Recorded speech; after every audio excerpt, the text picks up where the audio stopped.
Welcome back. A stunning bipartisan Senate report revealing the failures of the Secret Service in the first assassination attempt against Trump in Butler, Pennsylvania, including failing to ensure the AGR roof was covered.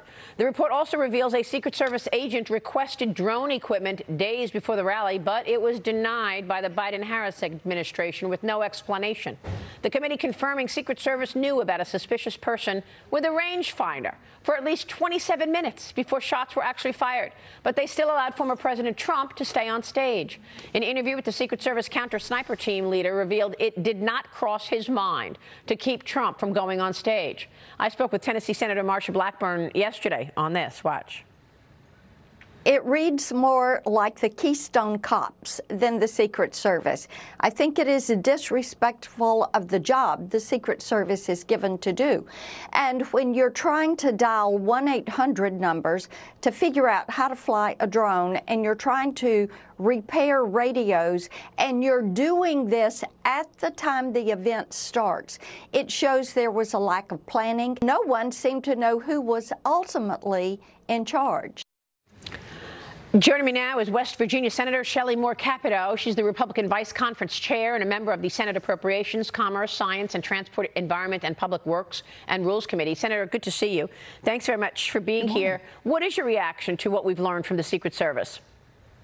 Well, I think it's rather stunning. We knew from the initial reports that there were a lot of miscues and communication errors and sightings and all of this, but when you see it starkly written, I think you realize that it wasn't just a lack of coordination, it was a total failure to execute what is an extremely important job for the Secret Service. What stood out to me was just the apparent lack of communication. So they asked local law enforcement, which they always do, to be an assist and to help, and yet they weren't even communicating with one another, because we know local law enforcement did spot him early, did spot him on the roof, and yet there was no coordination in the communication sector to be able to relay this information in a timely fashion. I mean, it really is quite stunning. Having been at presidential appearances before, this reads nothing like what I've seen. Yeah, and it was just a lack of professionalism all the way around. So what now? Where's the accountability? I mean,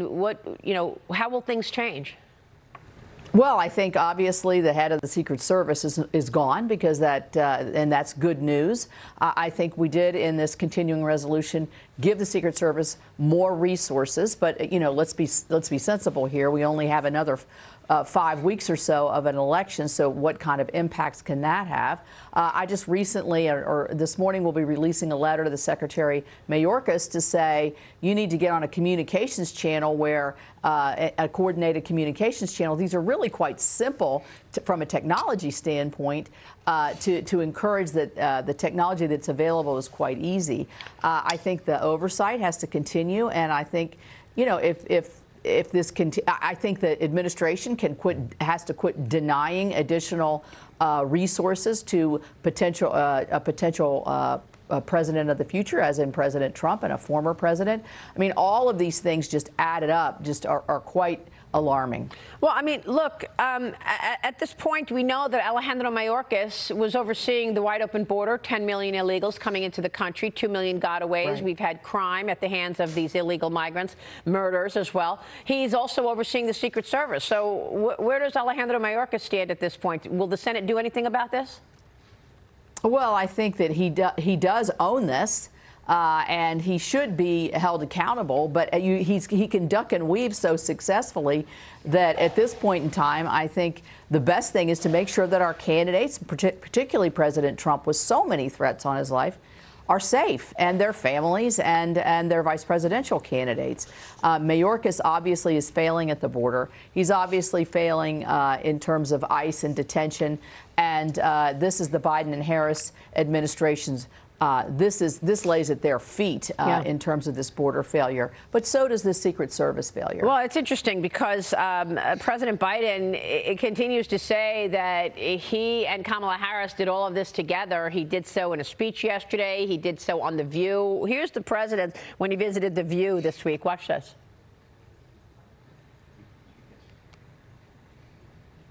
As vice president, there wasn't a single thing that I did that she couldn't do. And so I was able to delegate her responsibility on everything from foreign policy to domestic policy. Interesting that he delegated everything to her, foreign policy as well as domestic policy, and now she's trying to distance herself from it.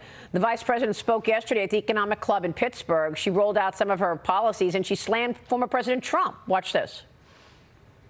Under my plan, more than 100 million Americans will get a middle-class tax break. That includes $6,000 for new parents during the first year of their child's life. We'll also cut the cost of child care and elder care. And finally, give all working people access to paid leave. My opponent, Donald Trump, well, he makes big promises on manufacturing. All told, almost 200,000 manufacturing jobs were lost during his presidency, starting before the pandemic hit, making Trump one of the biggest losers ever on manufacturing. Your reaction, Senator, all this just one day after former President Trump actually gave details in a speech on his tax and manufacturing plans, explaining how he'll bring production back to America. If there's anything this President Trump has done, it's been talk about his plans and policy, something you're not hearing at all from Kamala Harris. How would you compare the two in this race, 40 days before Election Day? Well, I mean, there's no comparison. What I would say immediately to Vice President Harris is, you've been there for 3.5 years. Why haven't you done any of these things? Why have we seen highest inflation? You've been the border czar. We have 10 million illegals in this country now that are committing crimes, as you mentioned earlier. We had a broadband deployment. It was part of the IIJA, $42 billion, 3 years in the making, and no money has gone out to places like West Virginia that are underserved and unserved.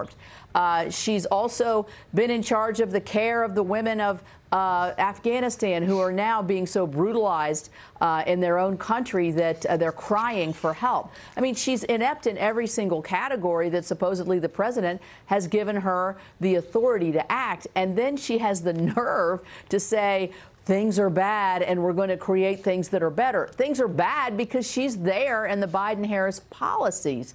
The American people aren't stupid. They know that under Donald Trump, we had lower inflation, higher employment, wages were going up, our manufacturing jobs were growing. We had tax relief that also included small business tax relief, but also included investment deductions and interest so that you could grow your business and make capital investments. These are the kinds of plans that President Trump would bring back.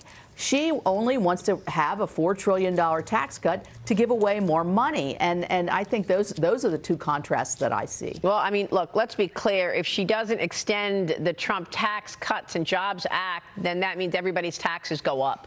So there's that. But she's talking about cutting taxes for a portion of people. It's you know, just by not extending the tax cuts, that's not true. It's going to be higher taxes for everybody. But you have to wonder how Kamala Harris would face off against Xi Jinping in China or Vladimir Putin in Russia. China fired an intercontinental ballistic missile into the Pacific Ocean yesterday, just hours after President Biden's last speech at the UN General Assembly, where he called for security in the region.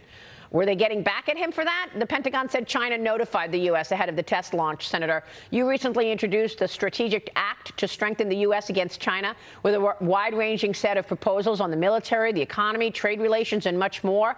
Tell us about that and your reaction to what you've heard from Kamala Harris on China.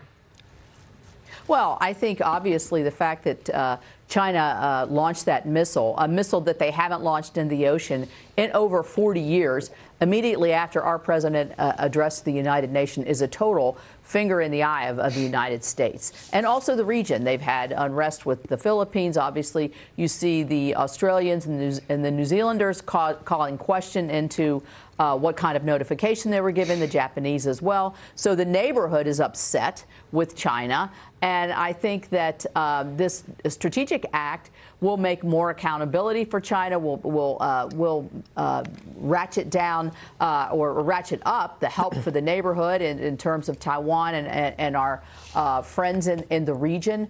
I think this administration has been sitting by the sideline while China's gathering more data about the United States, where they're spearfishing into our internet to see if they can find out personal data about companies and individuals that might be high profile. I mean, we see all of this, and yet all we see from the administration is inaction. So this bill, I think, we will push hard and hopefully can get it through. All right. We will be watching all of your work, Senator. It's good to see you this morning. Thank you. Nice to see you. Thank you. All right. Senator Shelley Capito this morning. Stay with us. We'll be right back.